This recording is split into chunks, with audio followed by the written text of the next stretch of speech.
আসসালামু আলাইকুম। Story lounge চ্যানেলে আপনাদের স্বাগতম। আজকে আপনাদের জন্য আছে হুমায়ুন আহমেদের লেখা নির্বাচিত ভূতের গল্প থেকে একটি ছোট গল্প। গল্পটির নাম পাথর। এটা আমাদের নতুন ইনিশিয়েটিভ। এখানে আমরা নিয়মিতভাবে গল্প দিয়ে যাচ্ছি। আপনারা যারা প্রথমবারের মতো শুনছেন, যারা সাবস্ক্রাইব করেননি, তারা সাবস্ক্রাইব করে ফেলুন। আশা করছি আপনাদের গল্পগুলি ভালো লাগবে। চিত্রা মা, চাটা উপরে দিয়ে আয়তো। চিত্রা বারান্দায় বসে নখ কাটছিল। বাঁ হাতের করে আঙ্গুলের একটা নখ ভেঙেছে। ভাঙ্গা নখ রিপেয়ার করা সহজ ব্যাপার না। তার সমস্ত মনোযোগ সেই নখে। নখটা এমনভাবে কাটতে হবে যেন ভাঙ্গাটা চোখে না পড়ে। চিত্রা মার দিকে না তাকিয়েই বলল, দেখছো? না মা, একটা কাজ করছি।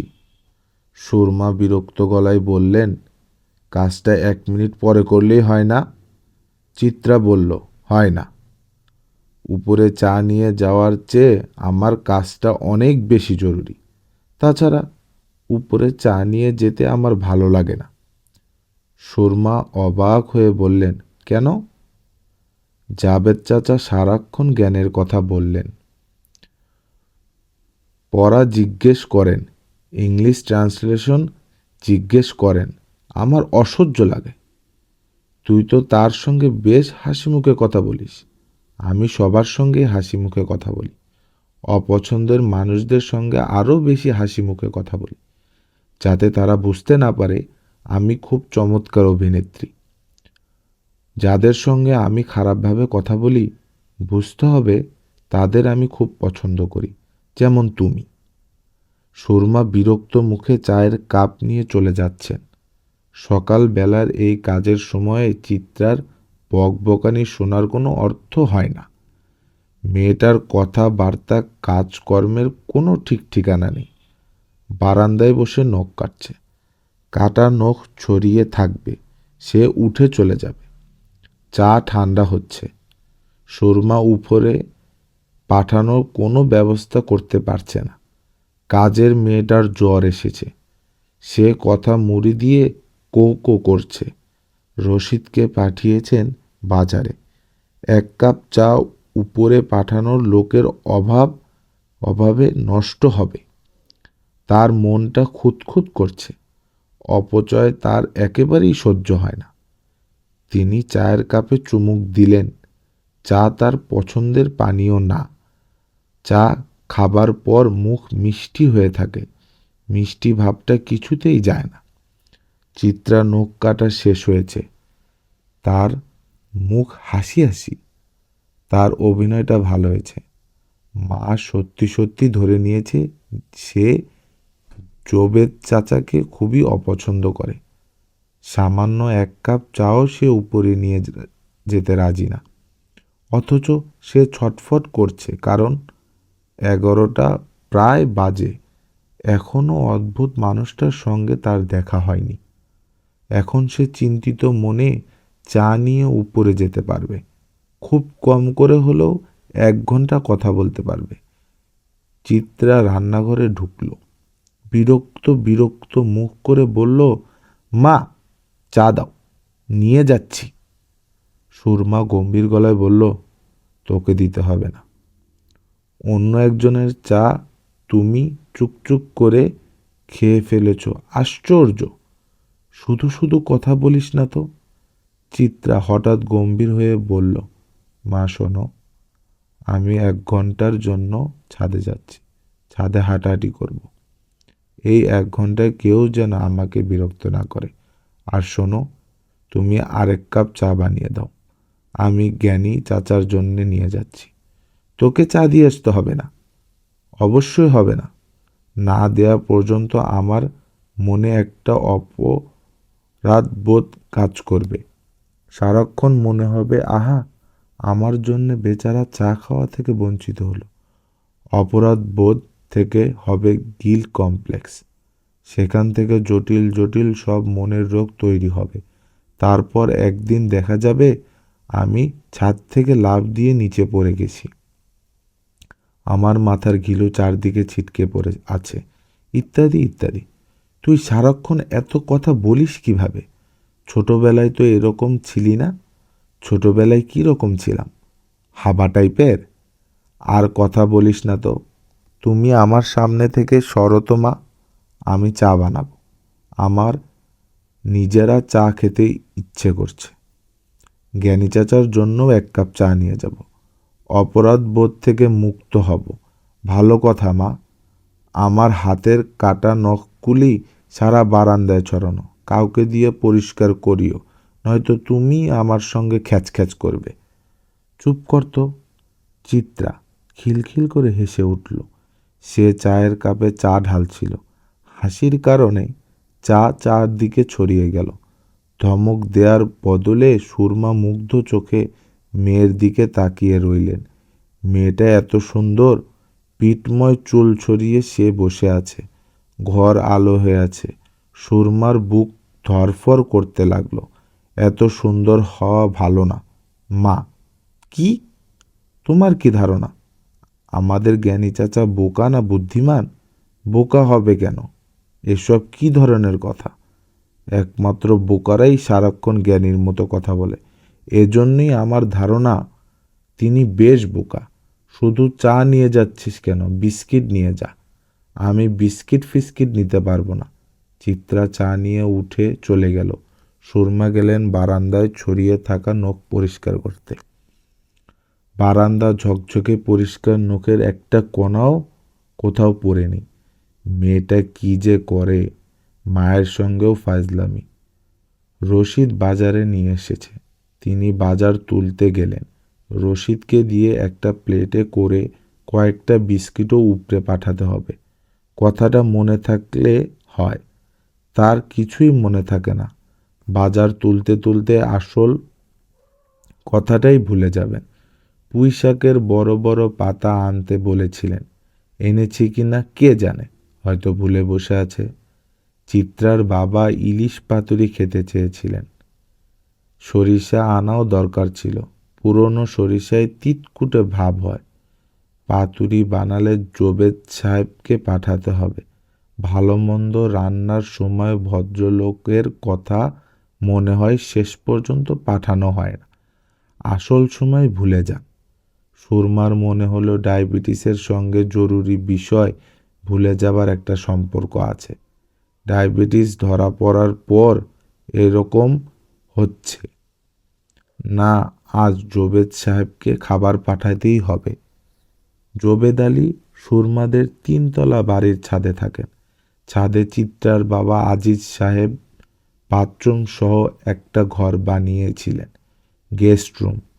গেস্ট এলে ছাদে থাকবে, মূল বাড়ির সঙ্গে সম্পর্ক থাকবে না। মাঝে মাঝে নিজেরাও থাকবেন।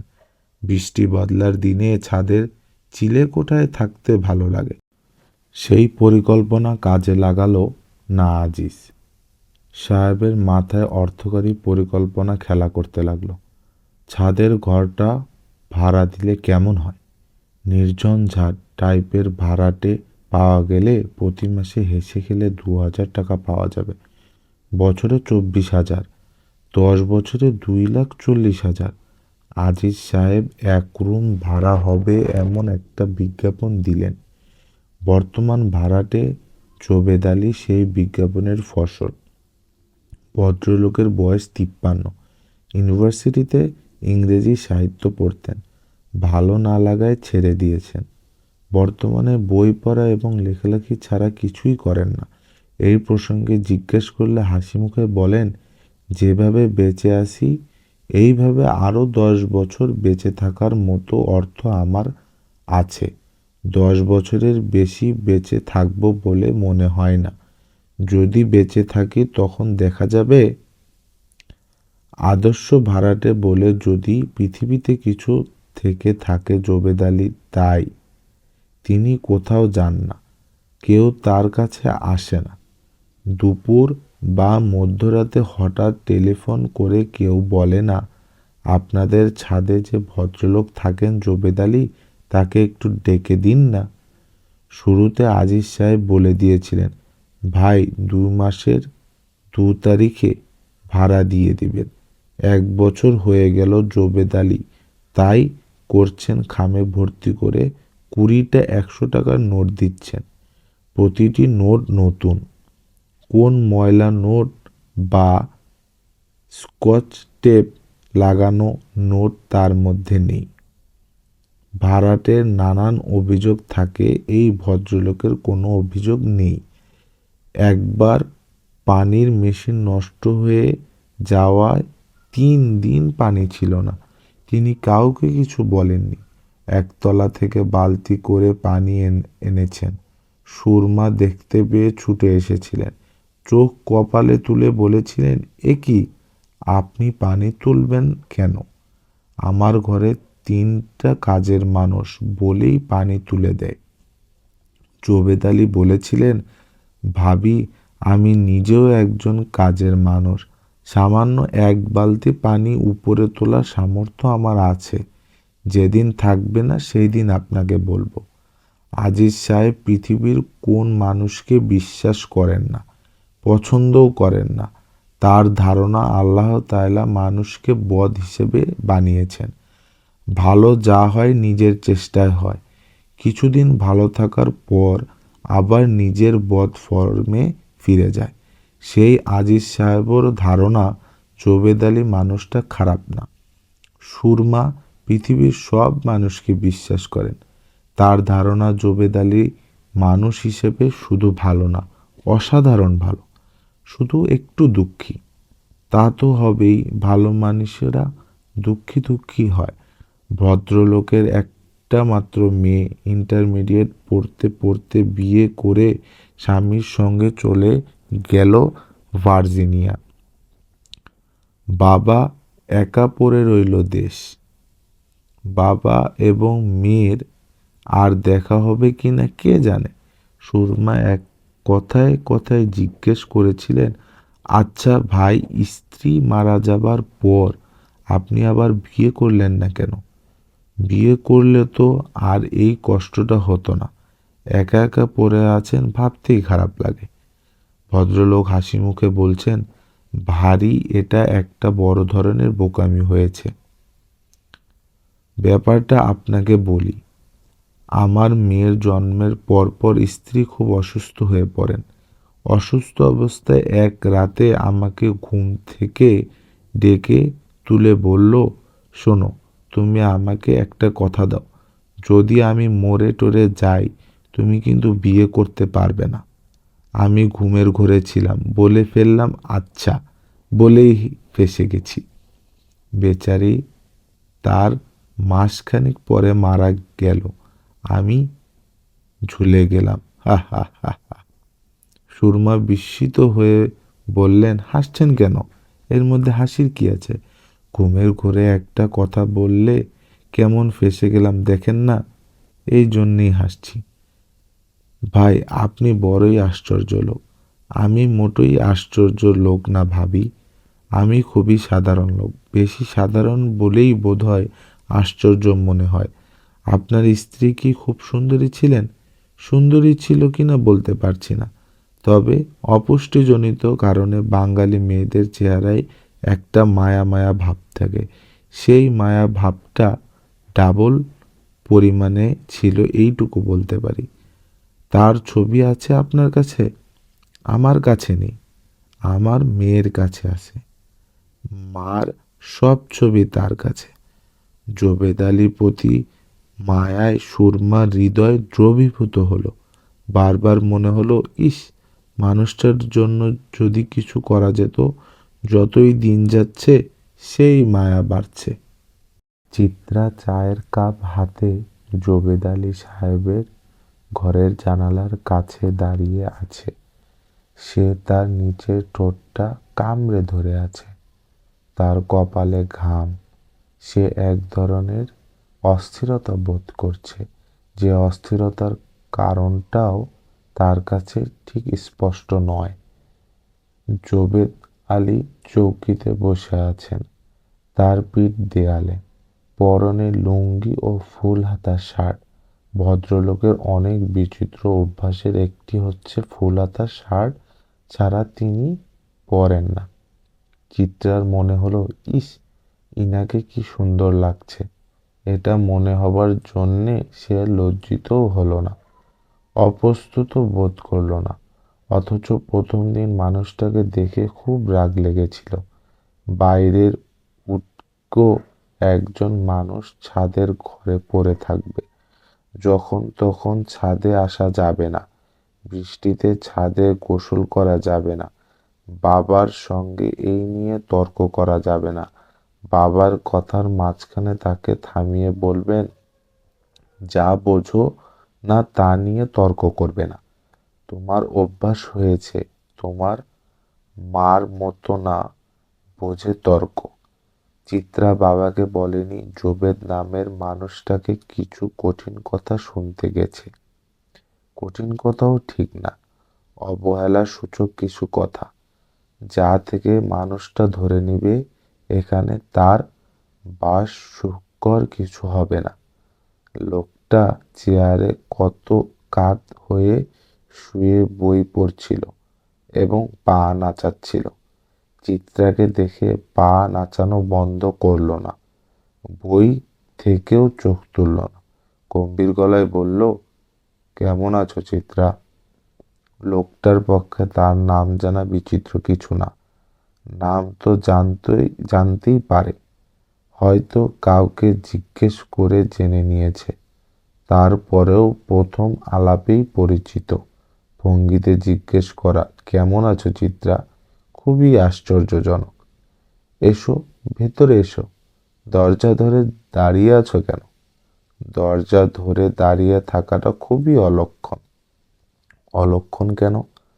প্রাচীন বাংলার বিশ্বাস, যে মেয়ে দরজা ধরে দাঁড়িয়ে থাকে তার ঘরে সুজন ঢুকে না।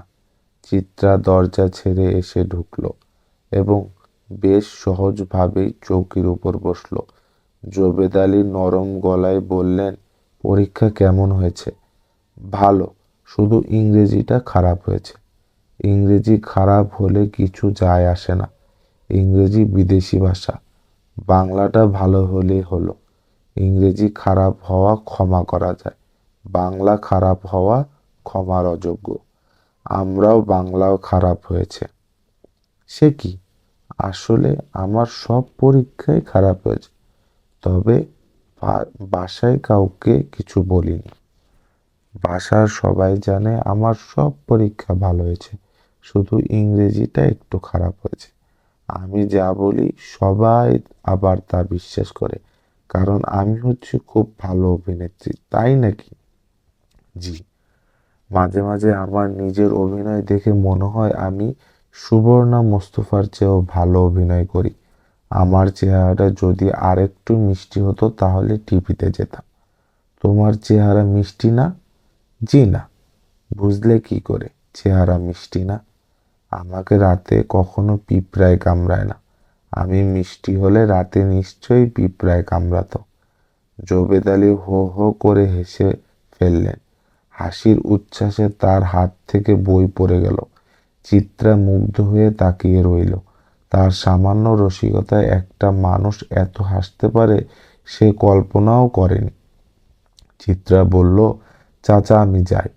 জোবেদ আলী জোবেদ আলী বললেন, অসম্ভব, তুমি এখন যেতেই পারবে না। তোমাকে কম করে হলেও আরো 5 মিনিট থাকতে হবে।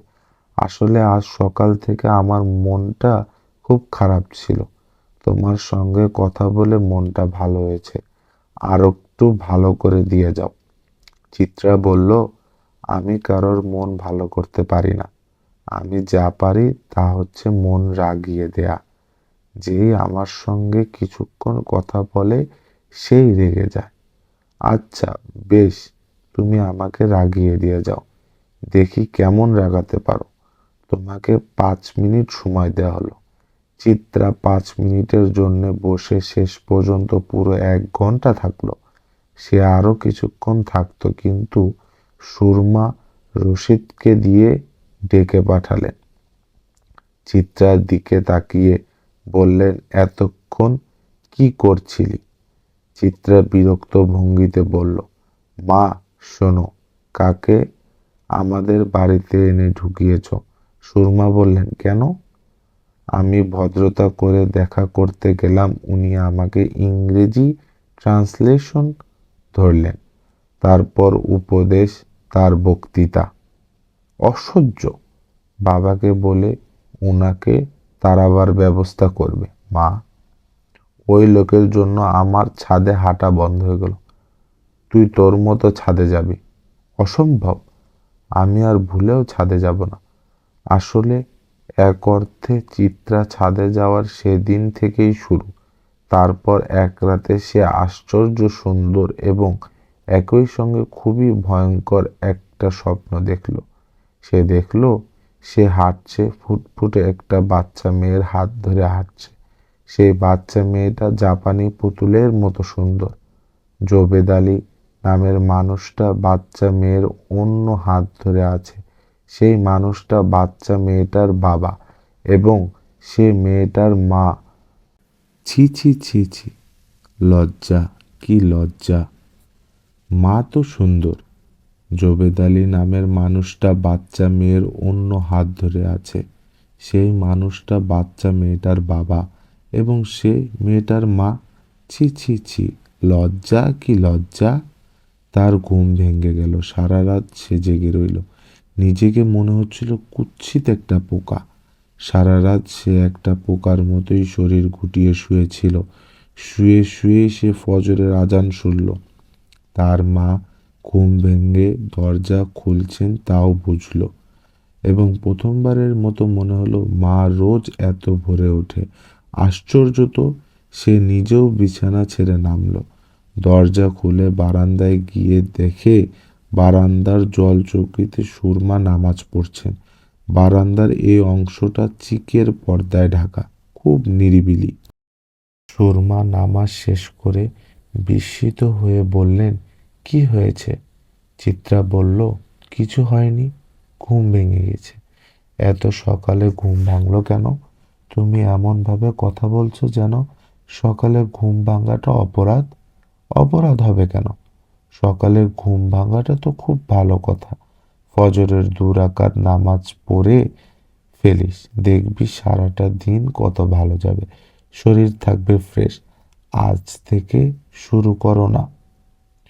সব সময় উপদেশ দিও না তো মা, অসহ্য লাগে। আজ ভোরবেলায় উঠেছি বলে কি রোজ ভোরবেলায় উঠবো? কাল থেকে আবার আগের মতো 10টা সময় ঘুম ভাঙবো। তুই যাচ্ছিস কোথায়? ছাদে। মর্নিং ওয়াক করব।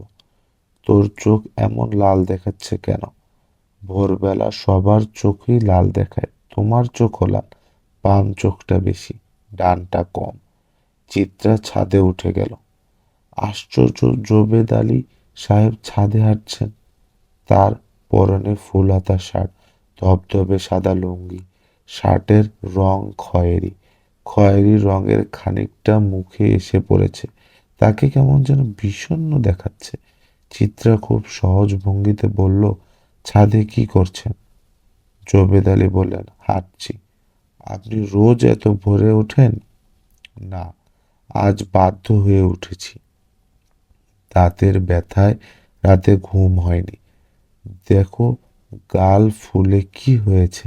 বৃদ্ধ বয়সে অনেক যন্ত্রণা। দাঁতের ব্যথাটা কি খুব বেশি? এখন একটু কম। সব ব্যথাই দিনে কমে যায়, রাতে বাড়ে। তুমি কি রোজ এত ভোরে ওঠো? আমি সকাল 10টার আগে কখনো বিছা থেকে নামি না। আজ নামলে যে? চিত্রা হাসতে হাসতে বলল, কাল রাতে আমার এক ফোঁটাও ঘুম হয়নি, এখন ঘুম পাচ্ছে। ঠিক করেছি ছাদে খানিকক্ষণ হাঁটাহাঁটি করে শুয়ে পড়ব। কাল রাতে ঘুম হয়নি কেন? সত্যি জানতে চান? জানতে চাই, এইটুকু বলতে পারি। সত্যি জানতে চাই না মিথ্যা জানতে চাই তা বলতে পারি না। কাল সারা রাত আমার ঘুম হয়নি, কারণ কাল রাতে আমি টের পেলাম একজন মানুষকে আমি প্রচন্ড রকম ভালোবাসি। আপনি কি আমার কথায় অস্বস্তি বোধ করছেন? অস্বস্তি বোধ করব কেন? তোমার বর্তমান সময়টা প্রেমে পড়ার জন্য আদর্শ সময়। ইন্টারমিডিয়েট পরীক্ষা হয়ে গেছে, কিচ্ছু করার নেই। এই সময় প্রেমে পড়বে না তো কখন পড়বে? প্রেমে কি একা একা পড়েছে না দুজন মিলে পড়েছ? আপনি এমনভাবে কথা বলছেন যেন প্রেমে পড়াটা খালে পড়ে যাবার মতো। অনেকটা সেরকমই। কেউ কেউ এমন খালে পড়ে সেখানে হাঁটু পানি, সমস্যা হয় না, খাল থেকে উঠে আসতে পারে। আবার কোনো কোনো খালে অতলান্তিক পানি, উঠার উপায় নেই, সাঁতার জানলেও লাভ হয় না। কতক্ষণ আর সাঁতার কাটবে? এক সময় না এক সময় ডুবতে হবেই। চিত্রা বলল, আবার কোনো খালে পানি নেই, শুধুই কাদা। সেই খালে পড়ার মানে নোংরা কাদায় মাখামাখি হয়। ভালো বলেছ, খুব গুছিয়ে বলেছ। আপনার সঙ্গে থেকে আর কিছু শিখি বা না শিখি, গুছিয়ে কথা বলা শিখেছি। তাও তো কিছু শিখলে। ভালো মানুষ সহজে শিখতে পারে না, মন্দটা শিখে ফেলে। আপনার মন্দ কিছু শেখনি? আমার মন্দ কি আছে? অসংখ্য। প্রথম আলো অলস্য। আমার মতো অলস মানুষ তুমি 3 ভুবনে পাবে না। অলস কোথায়? আপনি দিনরাত বই পড়ছেন, লিখছেন। আলস্যটাকে আড়াল রাখার এ হচ্ছে হাস্যকর একটা চেষ্টা। লোককে ভাববে অনেক কাজ করা হচ্ছে, আসলে লবডঙ্গা। লবডঙ্গা কি? লবডঙ্গা হচ্ছে নবডঙ্কা শব্দের অপ্রভংশ। নবডঙ্কা মানে তো জানোই, নতুন ঢোল। কাজের কাজ কিছু হচ্ছে না, প্রচণ্ড ঢোলের শব্দ হচ্ছে। সবাই ভাবছে না জানি কত কাজ হচ্ছে, আসলে ঢোল বাজছে। আমি এখন যাচ্ছি। কি করবে? ঘুমোবে? আমার মাথা ধরে আছে।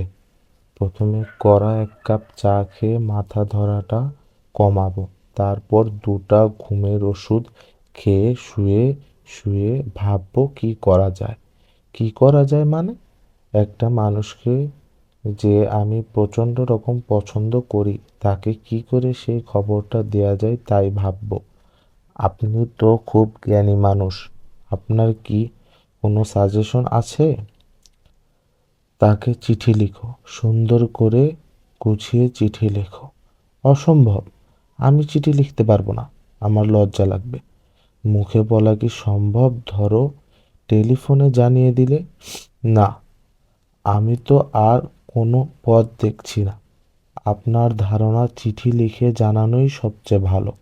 হ্যাঁ। তারপর সে যদি সেই চিঠি সবাইকে দেখিয়ে বেড়ায়, তখন কি হবে? খানিকটা রিস্ক তো নিতেই হবে। আমি চিঠি লিখতে পারি না। আমি ভালো আছি, তুমি কেমন আছো, এই 2 লাইন লেখার পর আমার চিঠি শেষ হয়ে যায়। তাহলে এক কাজ করো, রবীন্দ্রনাথের কাছে থেকে ধার নাও। রবীন্দ্রনাথের গান বা কবিতা থেকে কয়েক লাইন লিখে পাঠিয়ে দাও। এমন কিছু লাইন বের করো যাতে তোমার মনের ভাব প্রকাশিত হয়। আমি পারবো না, আপনি বের করে দিন। লেখো, প্রহর শেষের আলোয় রাঙা সেদিন চৈত্র মাস, তোমার চোখে দেখেছিলাম আমার সর্বনাশ। লেখার সময় খেয়াল রাখবে যেন বানান ভুল না হয়। প্রেমপত্রে বানান ভুল থাকা অমার্জনীয় অপরাধ। বানান ভুল হবে না। চিঠি লিখতে না পারলেও আমি বানান খুব ভালো জানি। চিত্রা ছাদ থেকে নেমেই নিজেই চা বানিয়ে খেলো। মাকে গিয়ে বলল, মা শোনো, আমি এখন 4টা ঘুমের ট্যাবলেট খেয়ে ঘুম দিব। খবরদার আমাকে নাস্তা খাবার জন্য ডাকাডাকি করবে না। আমি একবারে দুপুরবেলা উঠে ভাত খাবো। সুরমা বিস্মিত হয়ে বললেন, ঘুমের ট্যাবলেট খেয়ে ঘুমোতে হবে কেন? চিত্রা হাই তুলতে তুলতে বলল, আমি ঠিক করেছি, এক গাদা ঘুমের ওষুধ খেয়ে মারা যাব। আজ তার একটা রিহার্সেল। তুই সব সময় এমন পাগলের মতো কথা বলিস না। আমি শুধু পাগলের মতো কথাই বলি না, পাগলের মতো কাজও করি। মা, রশিদকে তুমি আমার ঘরে একটু পাঠাও তো। কেন?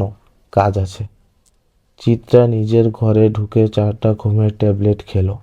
তারপর ড্রয়ার থেকে কলম বের করে গোটা গোটা হরফে লিখল, প্রহর শেষের আলোয় রাঙা সেদিন চৈত্র মাস, তোমার চোখে দেখছিলাম আমার সর্বনাশ। কাগজটা ভাঁজ করে রশিদের হাতে দিয়ে বলল, রশিদ, তুই এই কাগজটা জবের চাচার হাতে দিয়ে আয়। এক্ষুনি যা, কাগজটা দিয়ে এসে আমাকে খবর দিবি। কাগজ দিয়ে এসেছিস? হবার মতো এরকম হাঁ করে থাকবি না, মুখ বন্ধ কর। চায়ের কাপ হাতে চিত্রা দাঁড়িয়ে আছে। কতক্ষণ হলো দাঁড়িয়ে আছে?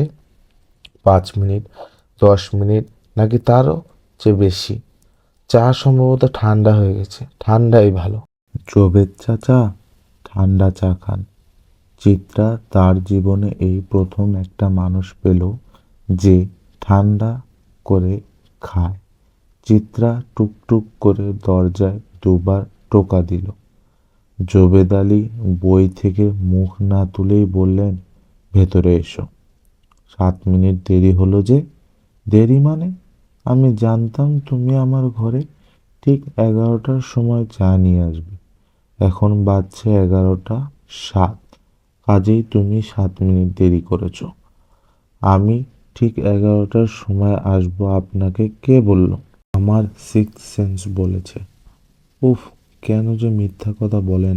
আপনি কি ভাবছেন আপনার মিথ্যা কথা শুনে আমি খুশি হব? আমি যে কথাটা বললাম সেটা যে মিথ্যা না তা কিন্তু আমি প্রমাণ করে দিতে পারি। বেশ, তো প্রমাণ করুন। টেবিলের উপর দেখো, একটা বই আছে জীবনানন্দ দাশের কবিতা সমগ্র। বইটার নিচে একটা কাগজ আছে। কাগজটায় কি লেখা আছে পড়ো। চিত্রা কাগজটা নিয়ে পড়ল। কাগজে লেখা, আমার সিক্স সেন্স বলেছে চিত্রা ঠিক 11টায় আমার জন্য চা নিয়ে আসবে। আমি চায়ের জন্য অপেক্ষা করছি। পড়েছো? হ্যাঁ। আজকের তারিখ দেয়া আছে, দেখেছো? হ্যাঁ। অবাক হয়েছো? হ্যাঁ। কতটুকু অবাক হয়েছো? চিত্রা চাপা গলায় বলল, খুব অবাক হয়েছি। বিস্ময়ে অভিভূত? হ্যাঁ। জবেদ আলী চায়ে চুমুক দিতে দিতে হাসি মুখে বললেন, এত অল্পতে বিস্ময়ে অভিভূত হয়েও না, পরে সমস্যায় পড়বে। সিক্স সেন্স টেন্স কিছু না। আমি যা করছি তা হচ্ছে খুব সাধারণ একটা ট্রিক্স। অনেকগুলি কাগজে একই জিনিস লিখেছি, শুধু সময়টা এক এক কাগজে এক এক রকম। তুমি যদি 12টার সময় চা নিয়ে আসতে তাহলে বলতাম, জানালার কাছে যে পিরিজটা আছে সেই পিরিজের নিচে কাগজটা দেখো। সেই কাগজে লেখা চিত্রা ঠিক 12টার সময় আমার জন্য চা নিয়ে আসবে। এখন বুঝতে পারছো এটা কেন করলেন? তোমাকে বিস্ময়ে অভিভূত করে দেবার জন্য করলাম। কৌশলটা পরে বলে ফেললেন। বিষয়টা তো আর রইল না। কৌশলটা স্বীকার করায় বিস্ময় আরও দীর্ঘস্থায়ী হলো। বিস্ময়ের সঙ্গে যুক্ত হলো মজা, তাই না? হ্যাঁ।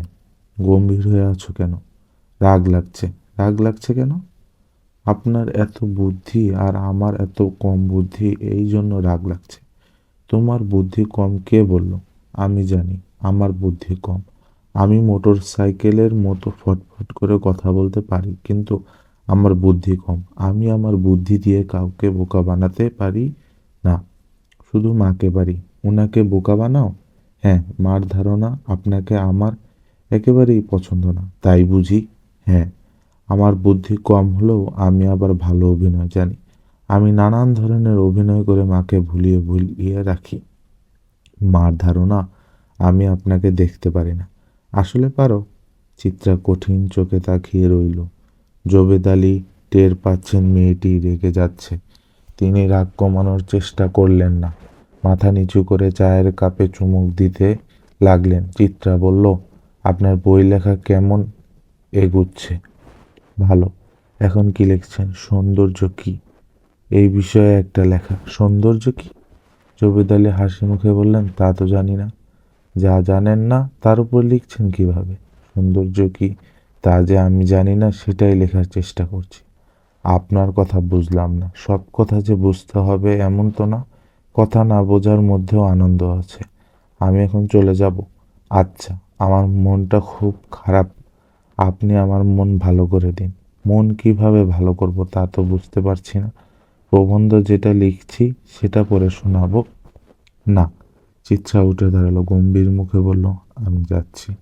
জবেদ আলী বললেন, এমন রাগী রাগী ভাব করে চলে যেও না, তারপর দেখবে নিজেরই খারাপ লাগবে। খানিকক্ষণ বসে মনটা ভালো করে তারপর যাও। আমার মন ভালো হবে না, মন ভালো হবার ব্যবস্থা করছি। কি ব্যবস্থা? তোমাকে একটা উপহার দিচ্ছি। উপহার পেলে মেয়েদের মন ভালো হয়। খুব ভুল কথা বলছেন। মেয়েদের এত ছোট করে দেখবেন না। মেয়েরা উপহারে কাঙ্গাল না। আমি যে উপহার দেব তা পেয়ে তুমি অসম্ভব খুশি হবে, তা আমি লিখে দিতে পারি। উপহারটা কি? জবেদ আলী উঠলেন, টেবিলের ড্রয়ার খুলে বেশ বড়সড় সাইজের একটা পাথর বের করে আনলেন। বিশেষত্বহীন পাথর। এইসব পাথর ভেঙেই রেল লাইনে দেয়া হয়, দালান কোঠা তৈরিতে ব্যবহার করা হয়, এর বেশি কিছু না। চিত্রা আগ্রহী গলা বলল, এই আপনার উপহার? হ্যাঁ। আপনার ধারণা এই পাথর পেয়ে আমি আনন্দে আত্মহারা হব?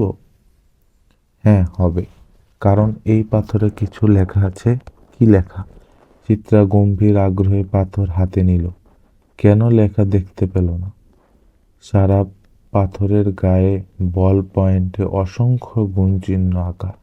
এই গুণচিহ্নর মানে কি?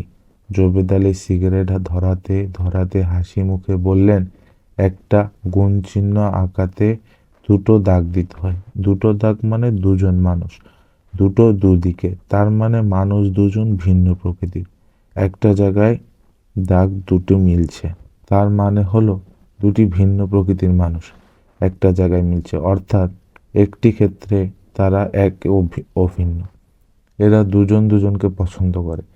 চিত্রা চোখ বড় বড় করে তাকিয়ে রইল। জবেদ আলী বললেন, উপহার পছন্দ হয়েছে?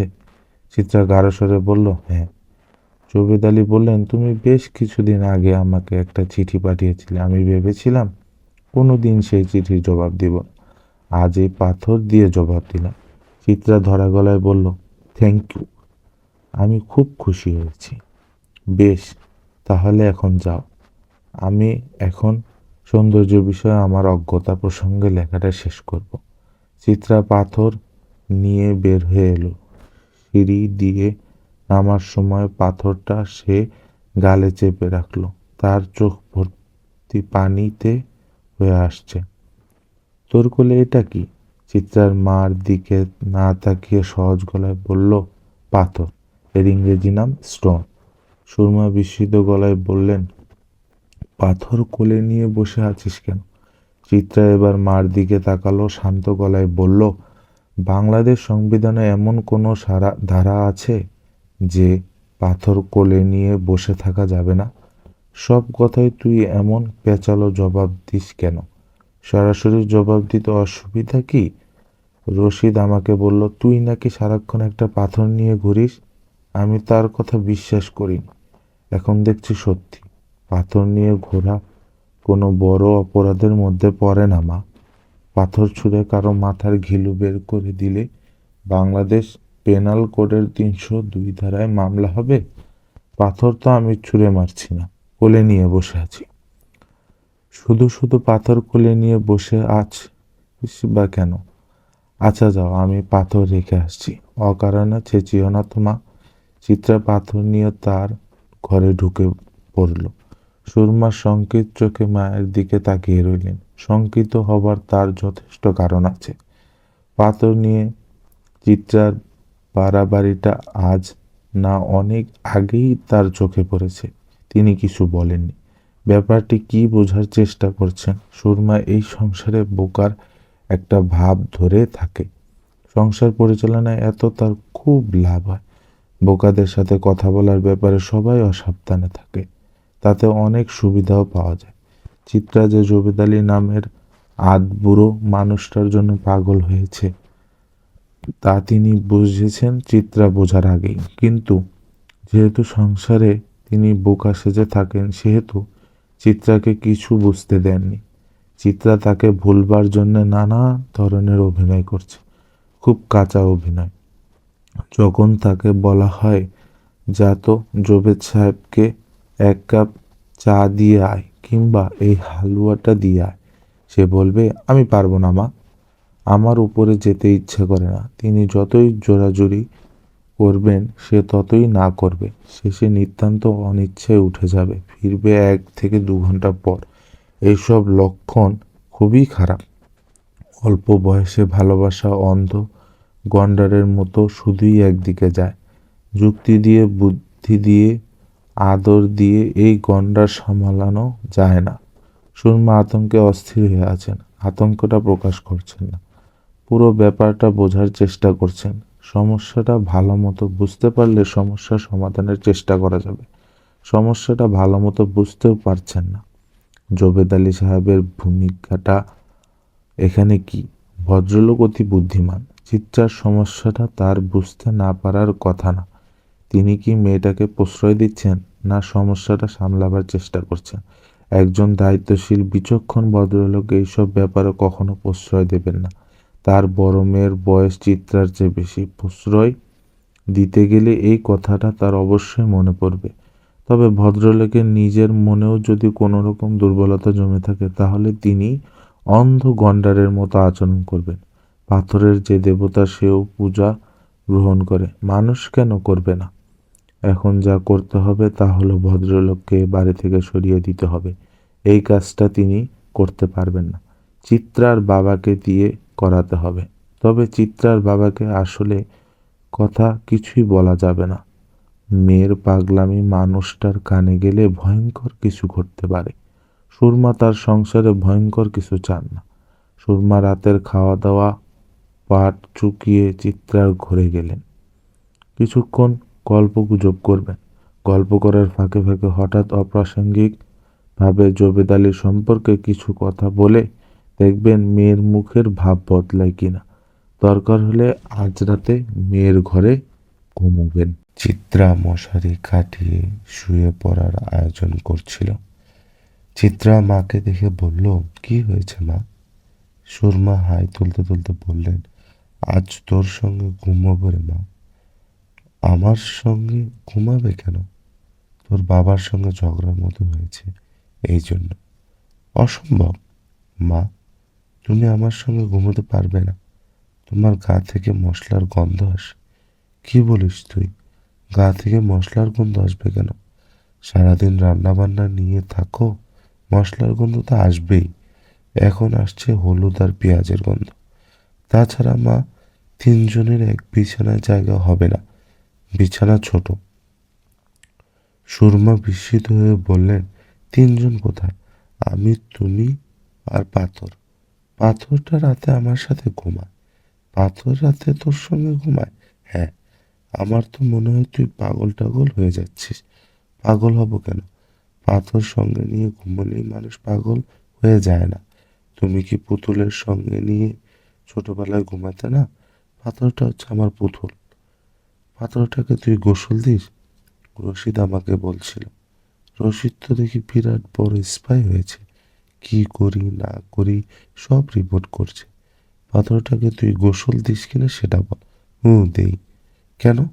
এমনি দেই মা। এটা একটা খেলা, মজার খেলা। আমার তো খেলার কেউ নেই, কাজেই পাথর নিয়ে খেলা। তুমি তো আর আমার সঙ্গে খেলবে না। সুরমা মেয়ের দিকে তাকিয়ে রইলেন। চিত্রার মশারি খাটানো শেষ হয়েছে। সে তার পড়ার টেবিল থেকে পাথরটা নিয়ে বালিশে শুয়ে দিয়ে মার দিকে তাকিয়ে হালকা গলায় বলল, এসো ঘুমোতে, এসো মা। রাত প্রায় 12টা বাজে। তুই সত্যি সত্যি পাথর নিয়ে ঘুমোবি?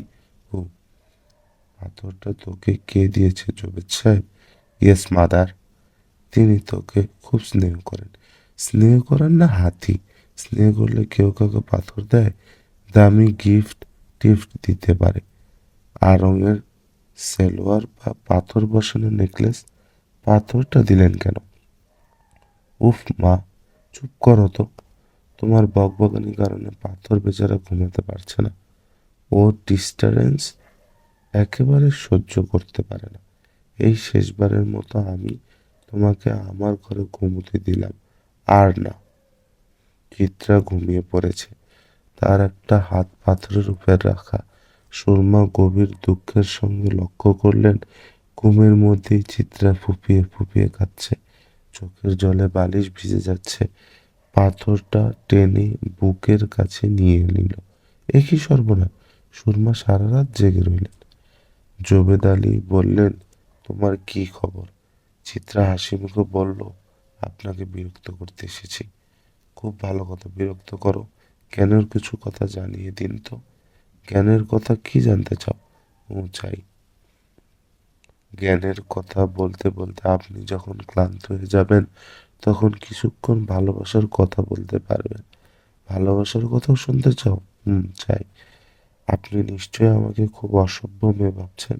ভাবলে ভাবেন, আমি কেয়ার করি না, তাই বুঝি? হ্যাঁ তাই। এখন থেকে আমি ঠিক করেছি, যখনই আমার জ্ঞানের কথা শুনতে ইচ্ছে করবে তখনই আমি চলে আসব। সেটা সকাল হতে পারে, দুপুর হতে পারে, আবার রাত 3টাও হতে পারে। কাজেই কখনো যদি রাত 3টায় আপনার দরজায় টুকটুক শব্দ হয় তাহলে ভূত টুত ভেবে বসবেন না। এখন বলুন আপনার জ্ঞানের কথা। জ্ঞানের কথা শুনবে?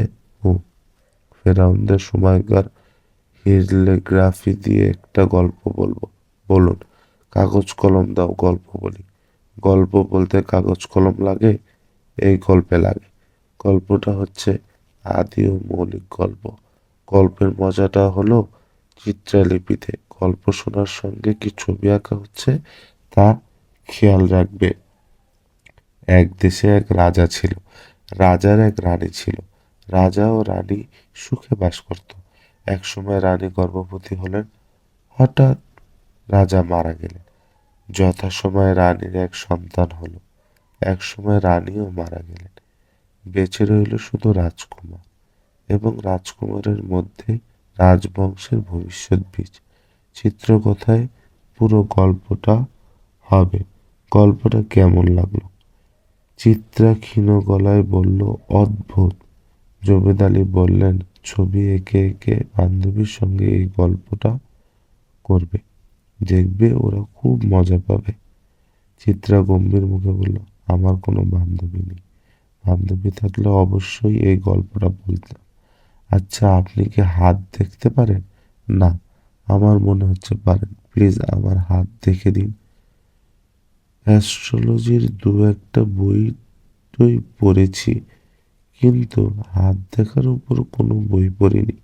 চিত্রা বলল, আমি হাত দেখার উপর কোনো বই পড়িনি, কিন্তু আমি হাত দেখতে জানি। একজনের কাছ থেকে শিখেছি। দেখি আপনার হাতটা দিন, আমি দেখে দিই। এই বয়সে তুমি আমার হাতে কিছু পাবে না।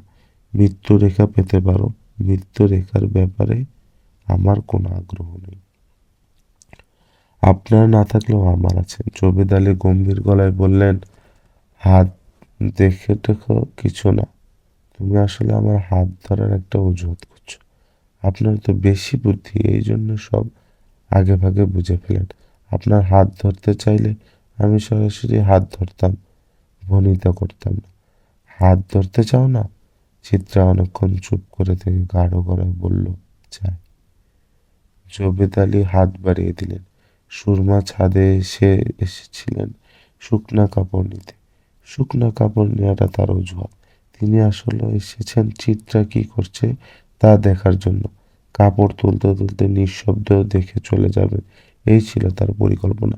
তিনি খোলা জানালায় যে দৃশ্য দেখলেন তা দেখার জন্য তার কোনো মানসিক প্রস্তুতি ছিল না। তার শরীর কাঁপতে লাগলো। তিনি দেখলেন চিত্রা দু হাতে জবেদ আলীর হাত চেপে ধরে আছে এবং ব্যাকুল হয়ে কাঁদছে। জবেদ আলী মূর্তির ভঙ্গিমায় বসে আছেন। সুরমা সম্বিত ফিরে পেয়ে দ্রুত নিচে নেমে গেলেন। সারা বিকেল তার বুক ধড়ফড় করতে লাগলো। সন্ধ্যায় প্রচন্ড মাথা ধরল। রাতে তিনি কিছু খেতে পারলেন না। আজিজ সাহেব রাতের খাওয়া শেষ করে ঘুমোতে এলে সুরমা বললেন, জবেদ সাহেব তো অনেক দিন থাকলেন, এখন চলে যেতে বললে কেমন হয়? আজিজ সাহেব চোখ সরু করে তাকালেন। স্ত্রীর সব কথাতেই তিনি চোখ সরু করেন। এবার যেন আরো বেশি সরু করলেন। বোকার মতো কথা বলবে না। একজন ভদ্রলোককে খামাখা চলে যেতে বলবো কেন? অসুবিধাটা কি? মাসে মাসে 2000 টাকা পাচ্ছ, এটা সহ্য হচ্ছে না? তুমি হাঁড়ি পাতিল নিয়ে আছো, হাঁড়ি পাতিল নিয়েই থাকো। সুরমা তার পরেও ক্ষীণ গলায় বললেন, একজন পুরুষ মানুষ ছাদে থাকে, মেয়েরা ছাদে কাপড় শুকাতে যায়। তাতে কি হয়েছে কি? না কিছু হয়নি। কাকে ভাড়া দেব, কাকে দেব না এইসব চিন্তা তোমাকে করতে হবে না। চিন্তার মানুষ আছে। আচ্ছা, বাতি নিভিয়ে ঘুমোতে এসো। সুরমা বাতি নিভিয়ে ঘুমোতে গেলেন ঠিকই, কিন্তু তার এক ফোঁটা ঘুম হলো না। এক রাতে 4 বার চিত্রার শোবার ঘরে গেলেন দেখার জন্য চিত্রা ঘরে আছে কিনা। তার মনে হলো বাকি জীবনে তিনি আর কখনোই রাতে ঘুমাতে পারবেন না। চিত্রার ঘরের বাতিও জ্বলছে। বাতি জেলে সে কি করছে? দরজায় টোকা দিয়ে কিছু জিজ্ঞেস করবেন? চিত্রা রেগে যাবে না তো? সে আজকাল অল্পতেই রেগে আগুন হচ্ছে, অকারণেই রাগছে। তিনি মেয়ের ঘরের দরজায় টোকা দিলেন। টোকার শব্দ শুনেই চিত্রা বলল, কি চাও মা? ঘুমাচ্ছিস না? না। না কেন?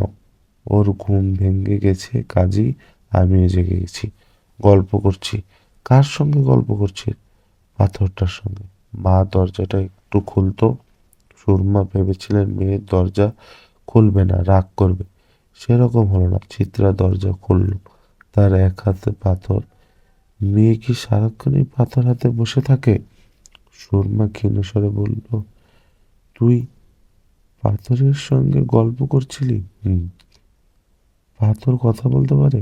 পাথর কি কথা বলবে? পাথর কি মানুষ নাকি? আমি কথা বলি ও শোনে। তুই ঘুমোতে যাস কখন? আমি ঘুমোতে যাই না। রাতে আমার ঘুম হয় না মা। আগে ঘুমের ওষুধ খেলে ঘুম হতো, এখন তাও হয় না। আজ 5টা ঘুমের ওষুধ খেয়ে শুয়েছিলাম, ঠিক 1 ঘন্টা পর জেগে উঠেছি। তুই একজন ভালো ডাক্তার দেখা। শুধু শুধু ডাক্তার দেখাবো কেন? আমার জ্বর হয়নি, মাথা ব্যথা হচ্ছে না, দিব্যি আরামে আছি। মা, তুমি এখন যাও।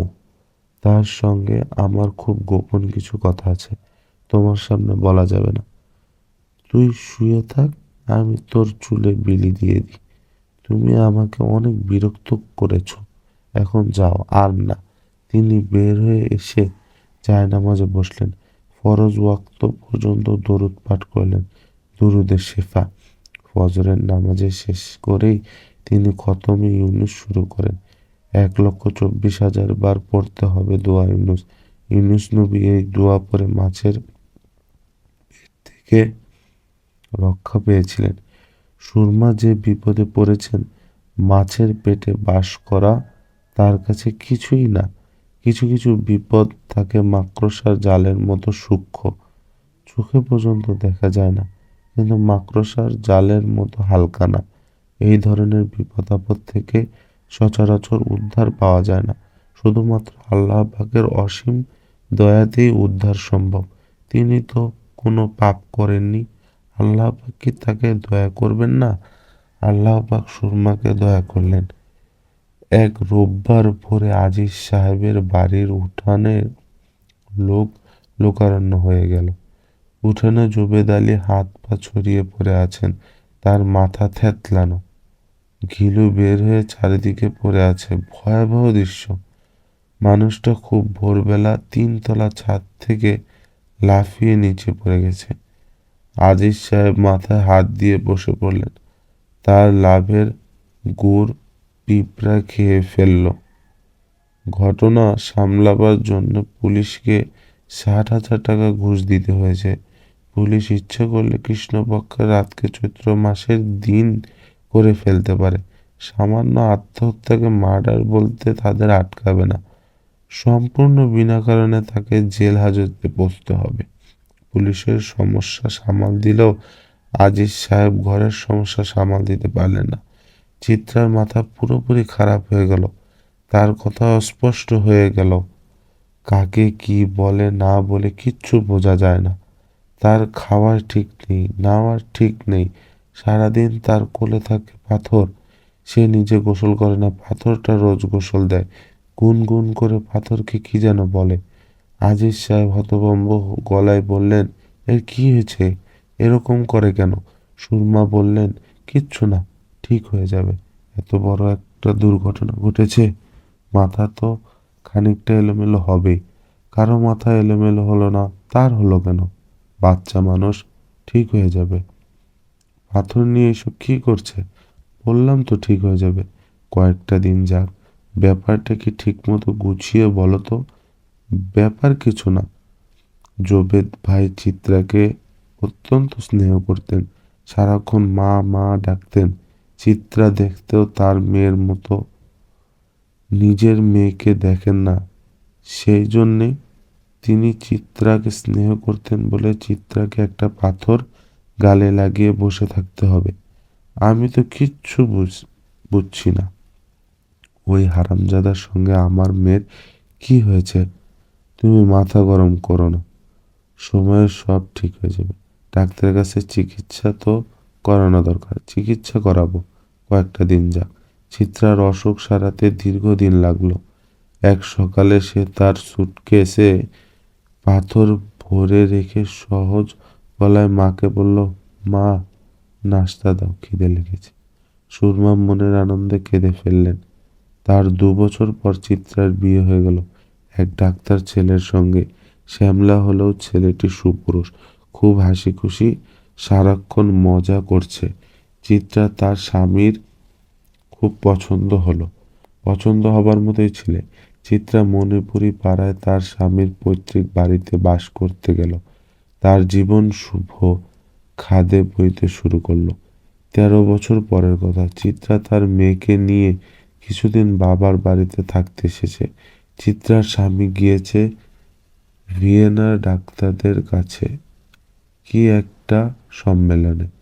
চিত্রার যাবার কথা ছিল, টিকিট ভিসা সব হয়ে গিয়েছিল। সন্ধ্যাবেলা ফ্লাইট। ভোরবেলা ছোট একটা দুর্ঘটনা ঘটল। চিত্রার মেয়ে রুনি সিঁড়ি থেকে পা পিছলে পড়ে সামনের একটা দাঁত ভেঙে ফেলল। এমন কোনো বড় দুর্ঘটনা না, কিছু রক্ত পড়েছে, ঠোঁট কাটার জন্যে ফুলে গেছে। এতেই চিত্রা অস্থির হয়ে গেল। সে কিছুতেই মেয়েকে ফেলে যাবে না, সে থেকে যাবে। রুনি যতবারই বলে, তুমি যাও তো মা, ঘুরে আসো, তুমি না গেলে বাবা মনে কষ্ট পাবে, ততবারই চিত্রা বলে, তুই মাতব্বরি করবি না, তোর মাতব্বরি অসহ্য লাগে। বাবা এত আগ্রহ করে তোমাকে নিতে চাচ্ছে, তার কত রকম প্ল্যান। যথেষ্ট বকবক করছিস, আর না, তোকে ফেলে রেখে আমি যাব না, এটা আমার ফাইনাল কথা। মার বাড়িতে এসে চিত্রার খুব ভালো লাগছে। তার কাছে মনে হচ্ছে পৃথিবীর কিছু কিছু জিনিস বদলায় না।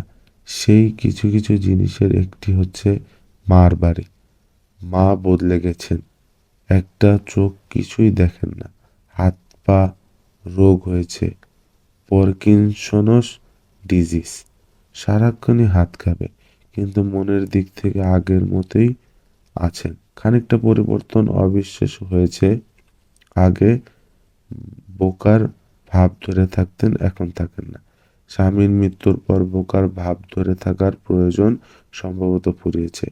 ভাড়াটে স্বামীর ব্যবসা, দোকান সব তিনি নিজ চালান এবং ভালোই চালান। আজিজ সাহেব তার বোকা স্ত্রীর কর্মক্ষমতা দেখে যেতে পারেনি, দেখে গেলে বিস্মিত হতেন। চিত্রা বেশিরভাগ সময় তার মায়ের সঙ্গে গল্প করে কাটায়। তার সবই গল্প স্বামী এবং কন্যাকে কেন্দ্র করে। রুনির খুব বুদ্ধি হয়েছে মা, ওর বুদ্ধি দেখে মাঝে মাঝে ভয় লাগে। বুদ্ধি তো ভালো জিনিস, বুদ্ধি দেখলে ভয় লাগবে কেন? অতিরিক্ত বুদ্ধি মানুষ অসুখী হয়, এই জন্যেই ভয়। যার মোটামুটি বুদ্ধি সে থাকে সুখে। এই যে আমাকে দেখো, আমি সুখে আছি। সুখে আছিস? খুব সুখে আছি।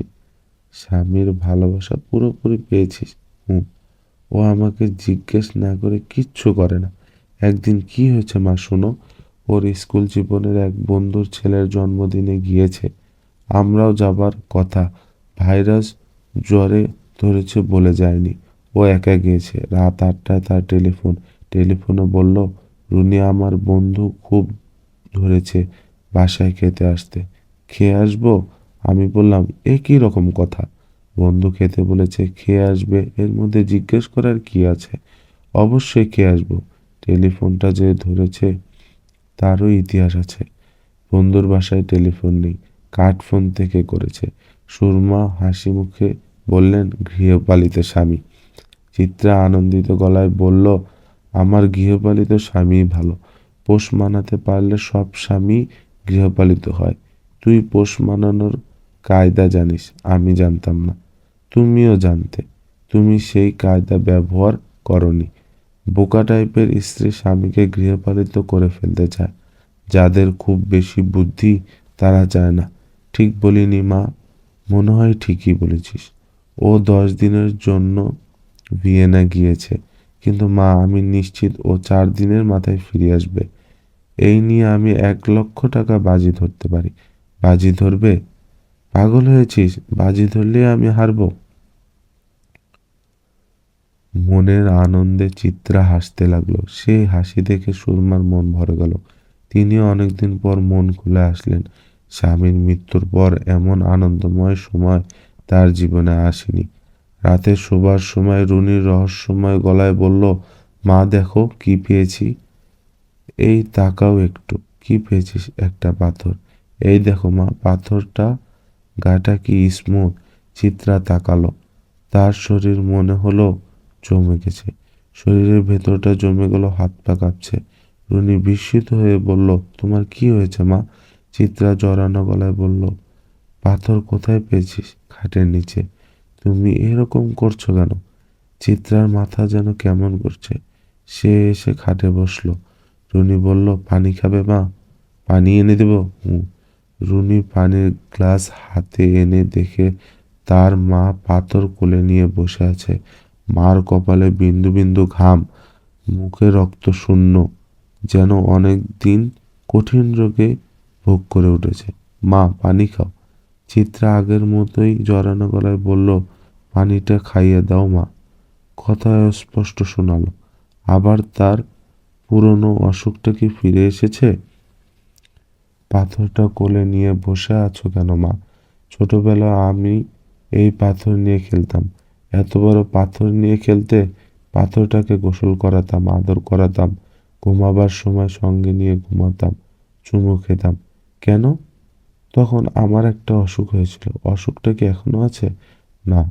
ঘুমাবে না মা? হ্যাঁ ঘুমাবো। চিত্রা পাথর সঙ্গে নিয়ে ঘুমাতে গেল।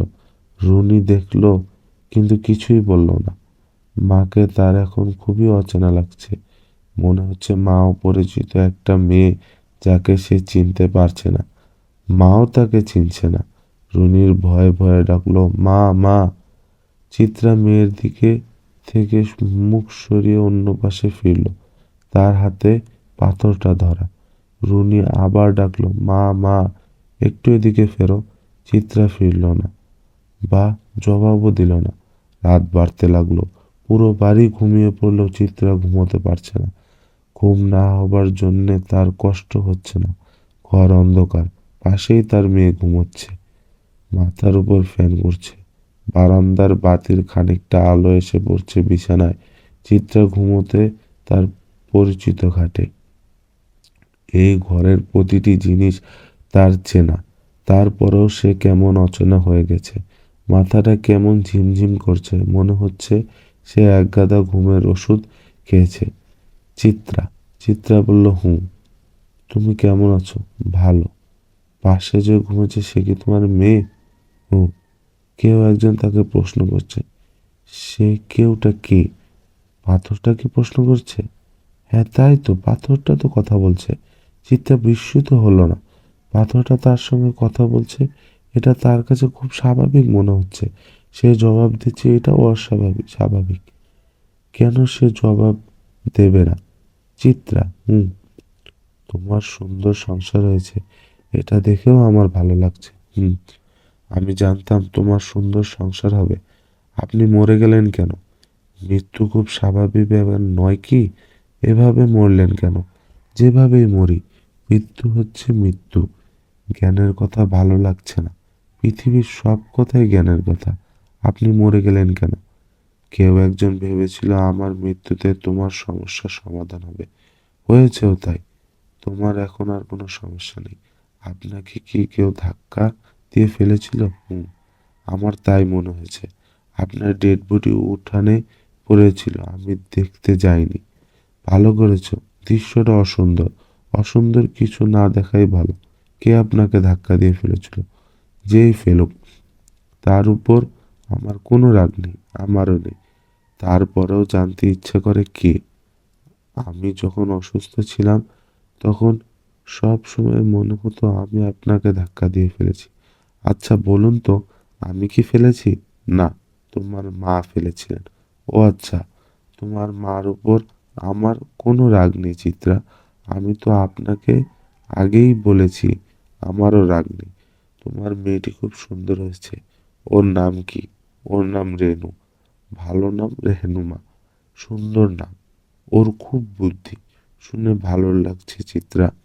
কতদিন পর কথা বলছেন, আমার অসম্ভব ভালো লাগছে। তোমার ভালো লাগছে শুনে আমারও ভালো লাগছে। আমি সারা রাত কথা বলবো তোমাকে, কিন্তু তারপর ছোট্ট একটা কাজ করতে হবে। আপনি যা বলবেন তাই আমি করব। আপনি যদি আমাকে ছাদ থেকে লাফিয়ে পড়তে বলেন, আমি লাফিয়ে পড়ব। আপনি বলে দেখুন, তোমাকে এইসব কিচ্ছু করতে হবে না। কি করতে হবে বলুন? ভোরবেলা তুমি ছাদে উঠবে। পারবে না? পারবো। হাতে থাকবে পাথরটা। আচ্ছা। তারপর পাথরটা ছুঁড়ে ফেলবে ঠিক আমি যে জায়গায় পড়েছিলাম সেই জায়গায়। কেন? আমি পাথরের ভেতরে বন্দী হয়ে আছি। পাথরটা টুকরো টুকরো হয়ে ভেঙে গেলেই আমি মুক্তি পাবো। আমার এখন জ্ঞানের কথা শুনতে ইচ্ছে করছে। আপনি জ্ঞানের কথা বলুন।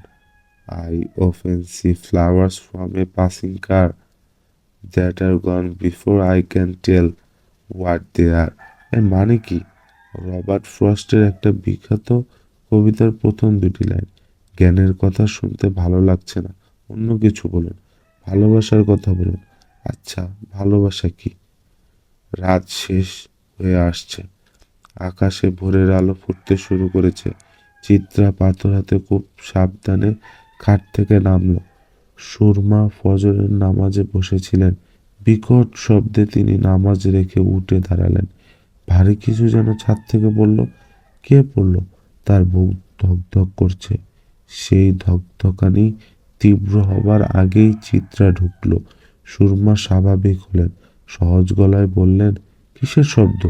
চিত্রা খুব সহজ গলায় বললেন, আমার যে একটা পাথর ছিল, সেই পাথরটা টুকরো টুকরো করে ভাঙলাম। ছাদ থেকে ছুঁড়ে ফেলেছি। এক্কেবারে শতখণ্ড হয়েছে। সুরমা তাকিয়ে রইলেন। চিত্রা বলল, চা খাবে মা? চা বানিয়ে নিয়ে আসি। তারপর এসো, দুজনে মিলে চুপ চুপ করে চা খাই। ও আচ্ছা, একটা কথা জিজ্ঞেস করি। তুমি জবের চাচাকে ছাদ থেকে ধাক্কা দিয়ে ফেলে দিয়েছিলে, তাই না মা? সুরমা তাকিয়েই রইলেন, কোনো জবাব দিলেন না। চিত্রা হালকা গলায় বলল, ভালোই করেছো মা। তোমার চায়ে চিনি দিব? তুমি চায়ে চিনি খাও তো? স্টোরি লাউঞ্জ চ্যানেলে আপনারা শুনছিলেন হুমায়ুন আহমেদের লিখিত নির্বাচিত ভূতের গল্প থেকে ছোট গল্প পাথর। আপনারা যারা সাবস্ক্রাইব করেননি তারা সাবস্ক্রাইব করে ফেলবেন। আমরা নিয়মিতভাবে গল্প দিতে যাচ্ছি। আশা করছি গল্পগুলি ভালো লাগবে। আপনারা বেশি বেশি করে বই পড়বেন, আশেপাশে মানুষজনকে ভালো রাখবেন, নিজে ভালো থাকার চেষ্টা করবেন। টাটা।